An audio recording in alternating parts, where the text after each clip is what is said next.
Que ta demeure te suffise. L'isolement dans la législation coranique et la sunna, c'est éloigner du mal et des malfaiteurs, des oisifs, des distraits et des anarchistes, afin que tes capacités mentales et physiques soient réunies, que tu sois posé, que ton esprit soit reposé et brille par les bons jugements, et que tu survoles de tes yeux le jardin de la connaissance. L'isolement de tout ce qui distrait du bien et de la soumission à Allah est un médicament cher qui a été expérimenté par les autres cardiologues et a fait l'objet d'une magnifique réussite, et je t'en donne un aperçu. L'éloignement de la malfaisance, des absurdités, de la foule est un vaccin pour la pensée et le fondement de la loi de la crainte d'Allah, la célébration de la naissance du repentir et de la réflexion.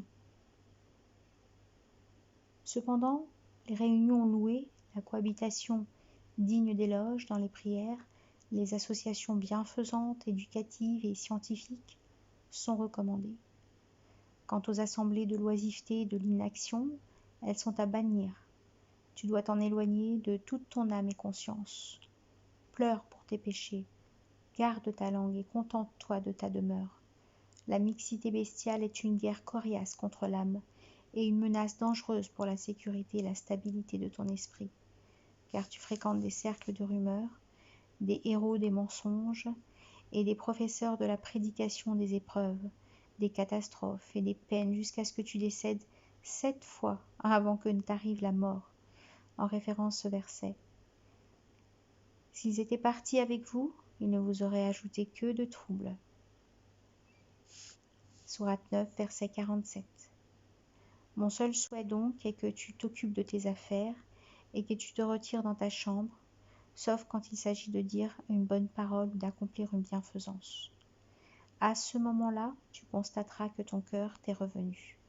Sauve ton temps de la perte, ta vie de la perdition, ta langue de la médisance, ton cœur de l'inquiétude, tes oreilles des injures et ton âme des doutes. Celui qui a fait l'expérience a su. Celui qui s'est embarqué sur la monture des illusions et s'est laissé aller à la populace, dis-lui adieu.